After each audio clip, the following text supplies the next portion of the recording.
Welcome to the Lady NightHawk show, where we have an amazing show tonight that's on here tonight. And I thank my good friend, producer, and he does all, okay, Mark, that's sitting to my left. I'm going to let him introduce himself because he is the host of the shows, okay? So we started out talking about our host, okay? And at first we were going to do this script. I asked, I said, can we do a script and you just, because they'll sit still, right? And then I just have you talk for them and people don't have to see you. So well, we could do better than that because you guys, you know, have an event coming up, and so we can just ask everybody to come. I said, okay. So then Mark, introduce yourself and the host, please. Hello, my name is Mark. I'm a volunteer with Pets on Wheels. This is Akito, and she's a 8-year-old lionhead, and this is her brother Hero, also an 8-year-old lionhead. Akito has been learning to do therapy pets for quite a while now, and we have been volunteers for about 3 years. Mm-hmm. Yeah, I know Akito from when she was a baby. And then the baby's almost as big as she is. And they love each other. That's the thing. I mean, people should love like that, don't you think? Absolutely. I mean, they really should love like that. I mean, that would be a good example. He needs to go on a commercial. They need to go on a commercial and say, this is how you love each other. They are registered with Positively Famous. Excuse me. So anyway, so I want you to introduce yourself. We're going to start with this. Our guests that are here with their service animals. So I'm going to start with you, and then we'll move around. Sure, thank you, Paula. Yes, my name is Christy, and my dog here, her name is Charlie. She has been a therapy dog for about 6 years, so a little bit before COVID. And I got her, she was a stray at Fort Meade. And the guards called animal control in Anne Arundel County, where I live. And that's where she was when I found her. But as soon as I got her, they guessed she was about 3 years old at the time. Mm-hmm. I knew that she had the temperament to be a therapy dog because she loves people, she loves other animals. And so I contacted Pets on Wheels. She went through the temperament test, passed with flying colors, and she's been a therapy dog ever since then. Well, I didn't know that we were matching tonight, me and Charlie, okay? Because I have Charlie's hair color today, and then I have on the blue like you guys. And I didn't know nothing. I promise you, okay? But me and Charlie, and I promised Charlie that I did not have hair that I have on my head that came from one of his family members. How about that? Thank you so much. Hi, I'm Kim. I'm Maurice's mom. Reese and I have been volunteering for just over 10 years. We got him when he was just over a year old. He was a rescue as well. He came up from the south.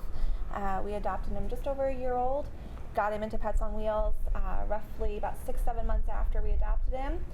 You can see he is super calm.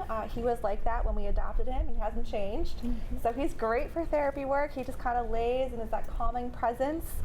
We go to nursing homes, we go to reading programs for libraries for kids to practice reading, we go to colleges, that way students can de-stress around their exam time frames, and we just absolutely love it. And he approached me very calmly and gave me some love. And oh, absolutely. Then finally, I guess after Charlie saw her, that's cool, she really is cool, so he came over. But I'm gonna let you introduce yourself. Sure. I'm Ed. This is Austin. He's been a therapy pet for 3-ish years now. He came from Austin, Texas. We got him shortly after he made the trip from Austin, Texas up to Maryland. And he's a little more rambunctious than Charlie and Reese, but plays well with the kids. We go do a lot of kid-related events. And Austin, I scared him when I came in because I made a loud sound, and then you were not here.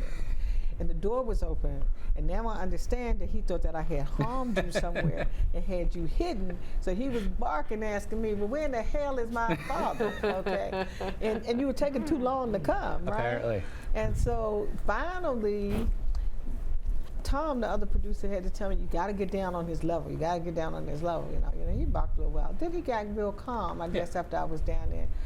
But I knew the trick. I rubbed his ear. And when I started rubbing his ear, oh, he was It my was all friend. over. Yeah. That was it. Yeah, so he fell in love, right? Yep. Look at those So, ears. yeah. But they were explaining to me because my dog, I had a child, which is, protects the family and the home and everything. And he just passed away, and he was 83 and 88 in dog years, right? So it's still stuff I have around the house, Yeah. and so I could figure that he smelled, Sure. my dog on me when I first. And then she gonna get loud. What's wrong with her?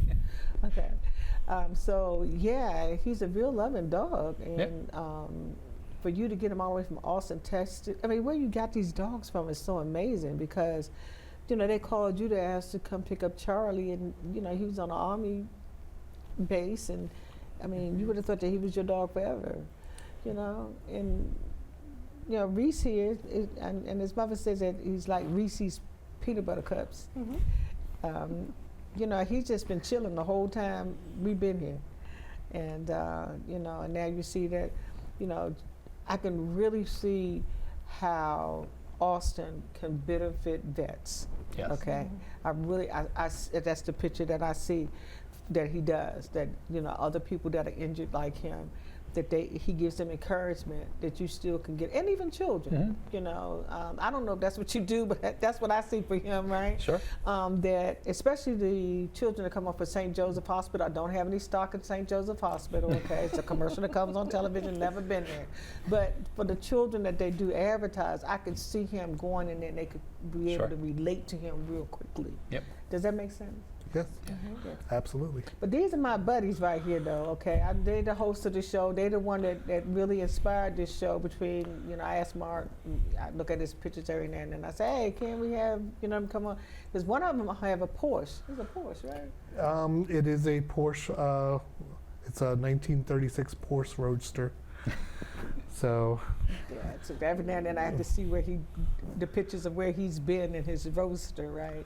And, and this is his baby, right? And so I remember, they're about the same size now, but they're the same age also. yeah. How are you going to be the same age as your mama and daddy? Huh? No, this is brother sister. Oh, brother, sister. Okay. Yes. All right. Okay. All right. They're Yeah. the same litter. Oh, okay. Yeah. So, we talked about it, and then, Mark said, oh, no, we got to, we have an event coming up, and people need to know We about have many service hours. events. We have many events just about every day. Very much. So And I appreciate y'all coming out for us today. Well, thank you for having me. October is Pets on Wheels month. It's Pets on Wheels month. Yes. Is it the month we were founded, or? No, it's our big fundraising. It's the first month of the fiscal year. We want to start it off right. We are fully supported by donation only. We don't receive any government funding or anything like that. So we do start a year off right with a big fundraiser right on October. Try to get people excited about what we do, share what we do, and try to raise some funds to support what we do. I can see that because, I'm just going to tell my guests about a module that I had to take, and they asked me, well, I can't say the name of the store, but it was like, what animals can you have as service animals? And naturally you see dog, cat, right? Miniature pony, and I think it was a goat that was on there, right? And everybody naturally says dog and cat, and I said, oh, I got that wrong. Well, let me try miniature pony, because have not ever seen a miniature pony, right? And the miniature pony was the service pet, and it's allowed in one of these stores, So I was really amazed and surprised that a miniature pony. But you explained to me, so one of y'all, could y'all explain why so people that have that on their module, they understand why a miniature pony is a service pet? I don't care, anybody, all y'all talk at once. Well, a miniature pony has the strength and stability and what it would be is their specific task is to help with the mobility and stability of their owner. Okay, so if they feel like they're going to fall or something, they can lean on the miniature pony. These are what we have here are the second class of different animals. They are certified as therapy animals, as they do go through special training, so that they go through special training. And what is it?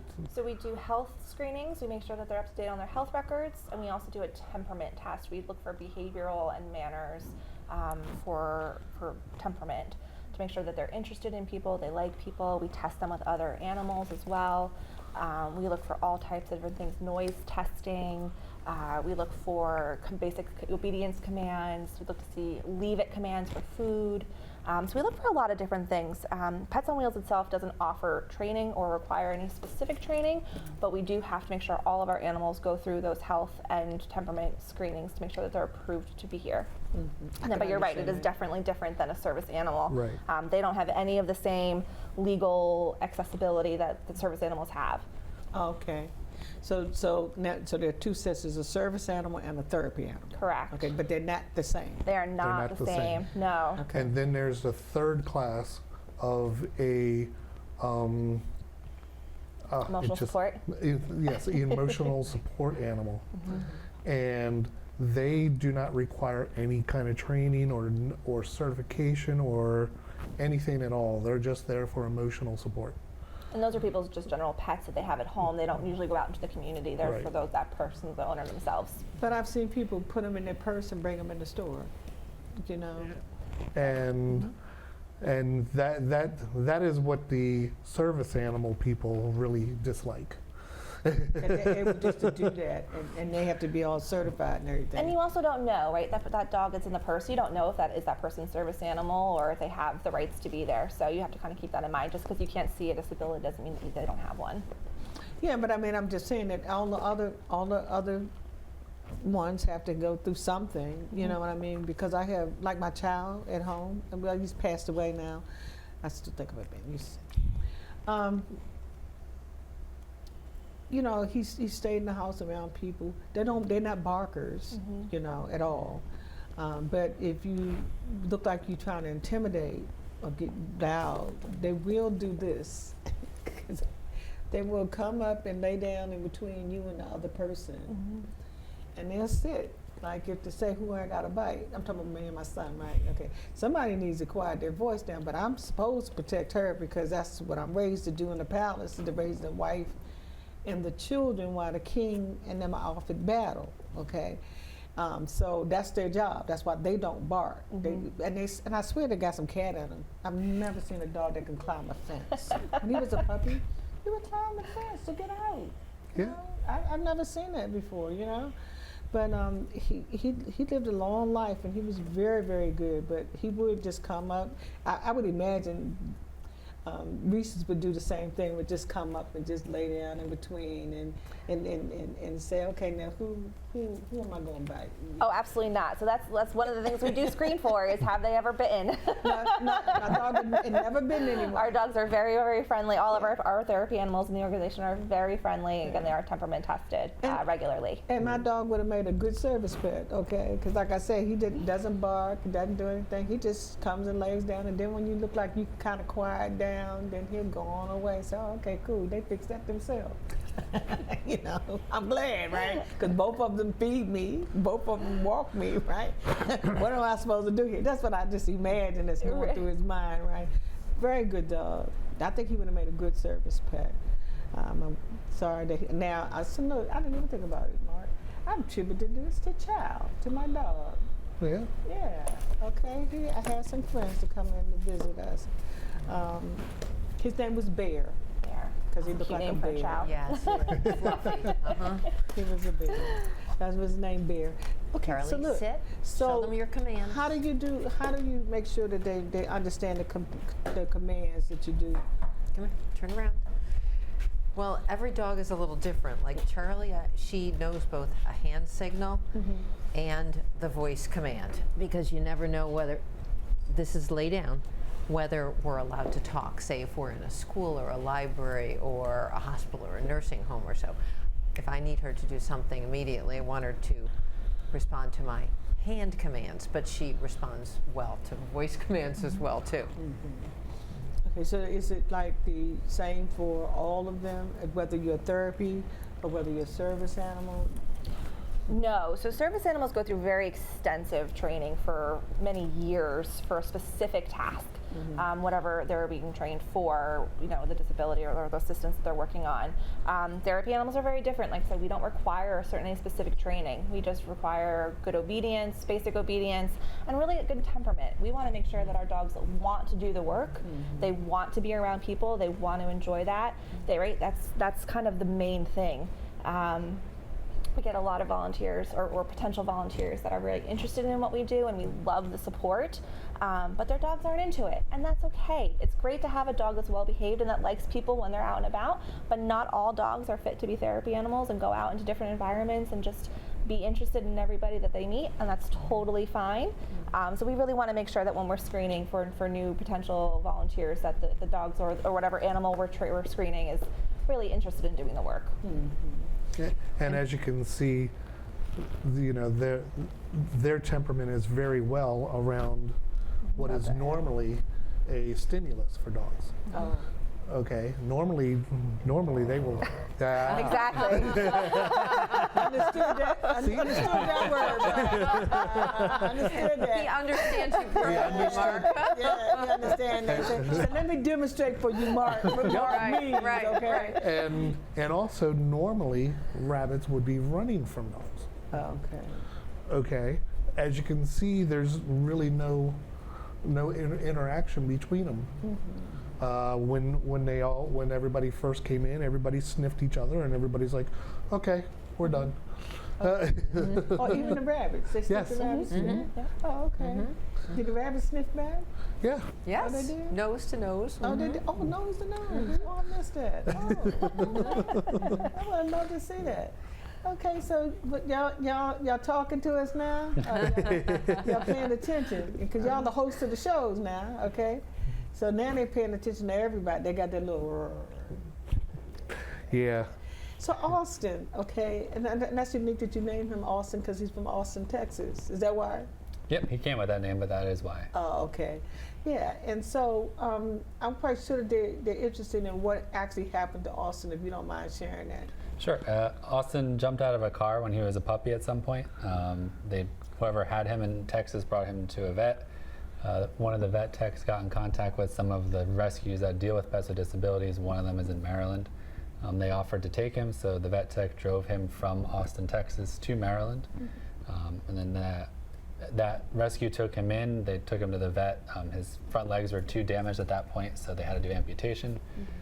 So they did the surgery, and then a few weeks after the surgery is when we adopted him. Oh, okay. So Austin is very special. Yep. So what type of places do you take Austin?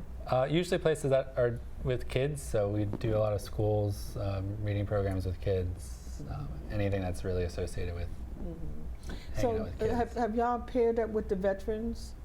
Because, you know, they have a lot of mental health things. I'm quite sure they would love to pair. Absolutely. If y'all not already, I'm quite sure. We do have several organizations that we're partnered, facilities that we're partnered with that have veteran services. Absolutely. Yes. The southern, Kim is the Prince George's and Anne Arundel coordinator. The Southern Maryland coordinator, they go to Charlotte Hall. It looks like twice a week. Yes. And so they meet a lot of the veterans at the Charlotte Hall Hospital there twice a week. Now, does anybody go into the District of Columbia? To the Unfortunately veterans? not. We are Maryland. Only Maryland. Yes. That's it. We only service Maryland west of the Eastern Shore. Okay, so is there another organization out there that services the District of Columbia? There are several other organizations that do similar work. But they're not the same. No, they all run a little bit differently. But in Maryland, we're Pets on Wheels, and like I said, we have over 400 partnered facilities. We do one-time events all throughout the state. We have about 430 volunteers that are actively volunteering on a regular basis. So we're quite a large organization, but we keep everything focused on Maryland. Oh, okay. I mean, that's why we here in Bowie, right? But I was just wondering, because I do have veterans that come on the show, and they are from all over the place, but the VA hospitals down there, I mean, I'm quite sure that they really need, this kind of program down there, so that they might have it. I don't know. I'm gonna ask next time I see them, though, because I can see how this would kind of help. Because mental illness is running rapid in this country right now, and I don't think that people are aware of a pet can make a difference in your life. You know what I mean? I know, because I've had pets all my life. I might be a mental health person all my life, but my animals, which were always dogs, always, When you had a hard balanced day, me. what did you do? You Went home.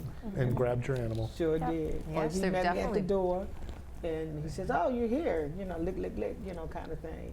He could always tell. Now that you said that, he could always tell when I had a bad day, because he would meet me at the door. Sometimes he would want to play, I guess, hide and seek to see if I was going to come see where he was. But trust me, he was paying attention to who was coming through that door, and I never felt like I had to worry if my son wasn't home, with him in the house, and I always felt safe, and like I said, I call him Bear. Yeah, and Paula, there have been studies about how just petting an animal with fur can be calming. And we do site visits to a lot of the colleges and universities in the area. And there was one incident we had, there was 4 dogs there. We were outside, and the college students were under a lot of stress. It was exam time. I know. And one of the students had anxiety, and he came up and he just laid down with the dog for about 15 minutes. And then when he got up and he walked away, he said, "Thank you. I can feel the anxiety going out of me just by petting the dog," because they can't have pets on college campuses. Right. So the mental health office at that particular college runs these events regularly. And that's a good thing. I mean, I really think that that's something that they should be doing at all colleges, especially for the students that live on campus, I mean, the ones that don't live on campus, they have problems and issues too. So, I mean, it's good for everybody. Right. But especially the ones that are away from home, and exam time is really a bad time for everybody. Bowie State. Bowie They State. have, we have, I've been there before. It's at least once a quarter we go to Bowie State. Yep. So. Usually around midterms and finals. That's a good time to go. Yep. Ask me. So midterms and finals is really that. I salute you guys for coming and sitting and talking with us and actually showing us what it is to have a service or a service animal or have a therapy animal. Yep. And the difference between two. 'Cause I would have never known that there was a difference in between the two, the purpose that they would have served, because I would have thought that they were just one and the same, But I know that his rabbits are. When you see pictures of, you didn't download any pictures? No. You didn't give me any pictures. No. Get out. The pictures that you see at the events that they're at, it's just amazing how the children gravitate just from the pictures. I'm talking absolutely. about. How they Especially when they gravitate do like the autism events and things like that. Yes, I thought you would have shown us a couple of pictures, especially with the Porsche, man, since you ain't had it. And then I said, he showed me a picture, and did she have her face made up? Which one was it? This one had pink on the top. Yes. Yeah, and I said, she said that let somebody paint her up. Okay.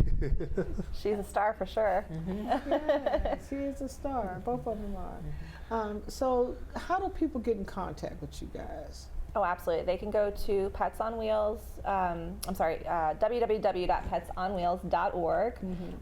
You can get involved a couple different ways. Facilities, if they're interested in having us come to visit them, they can partner with us. It's $249 a year, which is less than $1 a Oh, day. we can't talk about money. Oh, okay. Yeah, beep, beep, beep. She didn't know. You know, she not asked. You didn't ask, and you were just giving information. That's out. right. So that's Yep. different. You were not asking. Nope, absolutely not. You were just providing information. Correct. Okay. Yes. There's the difference. But yeah, they can go on our website. They can register to partner with us as a facility. We'll then get connected with a volunteer to have them go out and visit on a monthly basis. If you're not quite ready to partner as a facility, we can do one-time events, and you can submit for a specific day and time, and we'll come out and do a one-time event. And then if anyone thinks that they have a good animal that might be a good fit to actually volunteer with us, they can also register right on the website. They would get an account set up, they would get the health record documents downloaded, signed by their vet, submit them to us for review, and then we would set up the temperament screenings. Yeah. So that sounds like it's a very easy process, but I'm quite sure that it's not as easy as it sounds, especially when you're dealing with animals that can't talk.